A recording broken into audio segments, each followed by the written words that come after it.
Dubai రాజవంశీకులకు డబ్బుకి కొదవలేదు.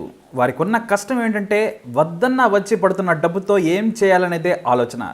ఎంతటి కష్టం దుబాయ్ రాజవంశీకులకు తప్ప ప్రపంచంలో ఎవ్వరికీ ఉండదు. ఎందుకంటే అమెరికా, భారత్ లాంటి దేశాల్లో కొద్దిగా డబ్బుంటే మంచి వ్యాపారం చేద్దాం, లేదంటే మంచి కంపెనీలో పెట్టుబడులు పెడదాం అనుకుంటారు. కానీ వాళ్లకు ఏ కంపెనీలో పెట్టుకున్నా సరే అంతకంటే ఎక్కువ డబ్బు వచ్చేస్తూ ఉంటుంది.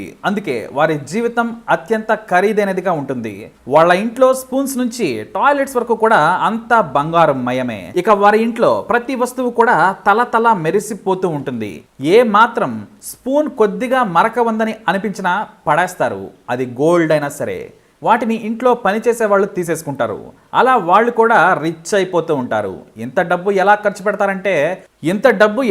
పెడతారంటే మార్కెట్లోకి ఏ కారు ముందు రిలీజ్ అవుతున్నా సరే ఫస్ట్ కస్టమ్ బేస్డ్ కార్ దుబాయ్లో వాలాల్సిందే. అది కూడా బంగారంతో చేసింది. దుబాయ్లో షేకులకు, రాజవంశీకులకు మెరిసే వస్తువులంటే చాలా ఇష్టం. దుబాయ్లో అత్యంత ఖరీదైన స్పోర్ట్స్ కార్లు కనిపించడం చాలా నార్మల్. ఏడాది తిరగక ముందే వాటిని అమ్మేసో లేదంటే తమ ఎంప్లాయీస్కి గిఫ్ట్ కింద ఇచ్చేసో వదిలించుకుంటారు. దుబాయ్ రాజు రషీద్ అల్ ముక్తమ్ గురించి ఈ విషయంలో ప్రత్యేకంగా చెప్పుకోవాలి. ఆయన పూటకో కారు వాడతారు. దేశ విదేశాలు రోజు రోజుకి తిరిగి రావడం ఆయనకున్న హాబీ. విదేశాల్లో డబ్బులను విచ్చలవిడిగా ఖర్చు చేసి నెల తర్వాత కానీ ఇంటికి చేరుకోడు.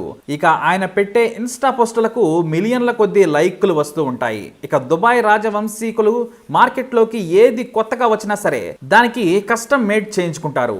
వజ్రాల ఉంగరాలు, వజ్రాల గడియారాలు, వజ్రాల బ్రేస్లెట్స్, ఇలా అన్ని డైమండ్స్ తో ధరించినవే చేతికి వేసుకుంటారు. అయితే ఇంట్లో వస్తువులకు కానీ కార్లకు కానీ అయితే బంగారం, ఒంటి మీద అయితే డైమండ్స్ పొదిగిన వాటినే వాడుతూ ఉంటారు దుబాయ్ రాజులు. సౌదీ యువరాజు గురించి ప్రత్యేకంగా చెప్పుకోవాలి. మెర్సిడెస్ బెంజ్ నుంచి రిలీజ్ కాబోయే ప్రతి కారు ఆయన ఇంటి ముందు ప్రపంచం చూడక ముందే ఉంటుంది. అందులో మెర్సిడెస్ మెక్లారెన్ SLR తెలుపు బంగారంతో చేసిన కారు ఖరీదు ఊహకు కూడా అందదు. ఇక ఇదే రాజు బుగాటి గోల్డ్ కార్ 70 కోట్లతో ప్రత్యేకంగా చేయించుకున్నాడు. దానిని ఏడాది కూడా వాడకముందే పక్కన పడేశాడు. అయితే ప్రతి దానిని ఫ్రీగా ఇవ్వలేక, పోటీగా మరో కారు వాడుతుంటే చూడలేక మరో 2 కోట్లు ఖర్చు పెట్టి మరి దానిని కంపెనీకే ఇచ్చి వదిలించుకున్నారు దుబాయ్లోని బలిసిన మహారాజులు. దుబాయ్లోని అట్లాంటిస్ హోటల్ కేవలం బలిసిన వారికి మాత్రమే ఉంటుంది. ముందు దుబాయ్ రాజుల కోసం ప్రత్యేకమైన సూట్లు ఉంటాయి. ఇక్కడ రోజుకి 14 లక్షలు కట్టేస్తే అన్ని ఉచితం. అమ్మాయిలతో గడిపేందుకు ఇల్లు కాకుండా గెస్ట్ హౌస్లు, హోటల్స్ ను వాడుతూ ఉంటారు. ఇక కనీసం 4 భార్యలతో 4 ఇళ్లలో ఉంటారు దుబాయ్లోని బలిసిన వ్యాపారులు, రాజులు. ప్రతి దానిని డబ్బుతో కొని పడేస్తూ ఉంటారు. వాళ్ళు చేసే పనికి అడ్డు అదుపు అనేదే ఉండదు. అయితే ఎంత దుబాయ్లో ఎంజాయ్ చేసినా కూడా లండన్ పబ్లు, Los Angeles, New York night life enjoy చేయకపోతే కోట్లున్నా కూడా దండగే. అందుకే నెలకోసారి సరదాగా విదేశాలకు తిరుగుతూ ఉంటారు. చాలా సార్లు అమెరికాలో దుబాయ్ రాజుల పిల్లలు ఇల్లీగల్ పనులు చేసి దొరికిపోతూ ఉంటారు. కానీ ఆ పనులు పోలీసుల వరకు వెళ్లకుండానే $1 మిలియన్ కుమ్మరించి తప్పించుకుని పారిపోతారు. ఇలానే లండన్లో ఇల్లు కొనుక్కున్న దుబాయ్ రాజవంశానికి చెందిన ఒక యువరాజు లండన్లోని ఒక పబ్ ముందు బంగారంతో చేయించిన ల్యాండ్ రోవర్ను రోడ్డు మీద ఆపి రచ్చ చేశాడు. నానా హంగామా చేస్తూ ఉంటే పోలీసులు అరెస్టు చేసే వరకు వెళ్ళిన బ్రతిమలాడి మరీ ఫైన్తో తప్పించుకున్నాడు. అంతేకాదు అదే రోజు రాత్రి విమానం ఎక్కించి ఏడాది పాటు రాకుండా నిషేధం కూడా విధించారు. ఇలా దుబాయ్లో బలిసిన వాళ్ళు బయట కూడా తమ చిల్లర పనులు చేస్తే నడుస్తుంది అని అనుకుంటారు అంతే. అయినా చిన్న బెయిల్ కోసం సౌత్ ఆఫ్రికా క్యాప్టన్ సిటీలో డ్రగ్స్తో పట్టుబడ్డ దుబాయ్ ధనికుడి కొడుకు పోలీసులు వదిలిపెట్టేందుకు స్టేషన్ మొత్తం దాదాపు 10 కోట్లు కుమ్మరించి రాత్రికి రాత్రే పరారయ్యాడు.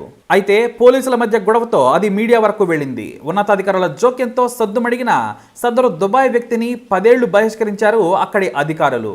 డబ్బును ఖర్చు పెట్టేందుకు ప్రతి ఒక్కరు కూడా విమానాన్ని మెయింటైన్ చేస్తారు. ఇక చాలా దేశాల్లో ప్రతి ఒక్కరికి సొంత ఇళ్లు ఖచ్చితంగా ఉంటాయి. ఇక ఆ ఇంట్లో పని వాళ్లను ఊరకే పోషిస్తూ ఉంటారు.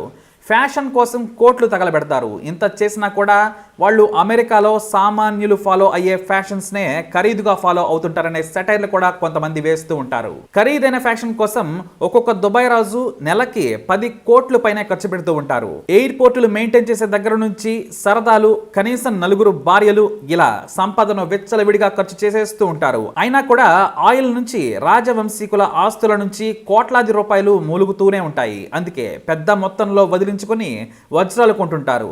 వాటిని కూడా కస్టమైజ్డ్ బేస్డ్గా చేయించుకుంటారు. ఒక యాపిల్ కంపెనీ కేవలం దుబాయ్ వ్యాపారులు రాజవంశీకుల కోసం నెలకు 3,000 కోట్ల రూపాయలతో డైమండ్స్ పొదిగిన లేదంటే గోల్డ్ ప్లేట్ ఫోన్లను తయారు చేసి ఇస్తుందంటే వారి పిచ్చి ఎంత పరాకాష్ఠకు వెళ్ళిందో అర్థం చేసుకోవచ్చు. కానీ ఇలాంటి వాటిని కంపెనీలు చాలా సీక్రెట్గా దాచిపెడతాయి. ఎందుకంటే వారికి కోట్ల కొద్దీ డబ్బు చీప్గా వస్తుంటే ఎందుకు వదిలేస్తారు మరి? ఇక రాజులే ఇలా ఖర్చు చేస్తే ఇంట్లో కూర్చునే వారి భార్యలు ఎంత ఖర్చు చేస్తారో మనం స్పెషల్గా చెప్పనక్కర్లేదు. ఎందుకంటే వాళ్ళు ధరించే ఛాన్స్ లేకపోయినా డైమండ్స్ పొదిగిన రింగ్స్, బ్రేస్లెట్స్ నుంచి బ్యాగుల వరకు అన్ని కూడా చేయించుకునేవే. వాళ్ళు కూడా గుస్సీ, కేర్మేట్స్ లాంటి కంపెనీ ఎగ్జిక్యూటివ్స్ ను అమెరికా నుంచి పిలిపించుకొని డిజైన్లు చేయించుకుంటారు. వాళ్ళు వచ్చిపోయే ఖర్చులు, హోటల్ ఖర్చులు అన్నీ కలిపితేనే 10 లక్షలు అవుతాయి. అయినా సరే క్వాలిటీ డైమండ్స్ బ్యాగ్ కోసం డబ్బుని నీళ్ళలా ఖర్చు చేస్తూ ఉంటారు. ఎక్కడ ఛాన్స్ ఉంటే అక్కడ ఖర్చు చేయడం వారికి సరదా. ఎంత ఖర్చు పెట్టినా సరే తరగనంత సంపద వారికి వస్తూనే ఉంటుంది.